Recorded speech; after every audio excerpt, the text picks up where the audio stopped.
Ready to transform your designs from drab to fab with the power of gradients? Let's dive right into it. First, we need to find our best friend, the gradient tool, which is typically found in your toolbar, usually grouped with other tools like the paint bucket. Once selected, you have a lot of options to play with. Start by selecting your desired gradient style, like linear, radial, angular, reflected, and diamond. Get creative and explore them all. Next, you can select pre-made gradients from the gradient picker located in your options bar at the top, but the real fun is customizing.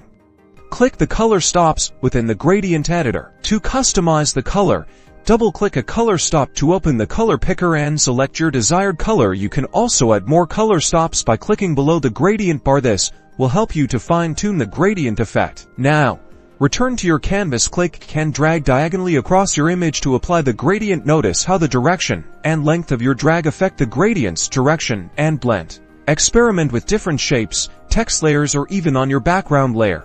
And with more gradient styles, change the opacity as a cool visual effect too. Congratulations, you've just unlocked a powerful new tool in Photoshop, helping to create those eye-catching visuals. Now go out there and make some amazing designs with gradients.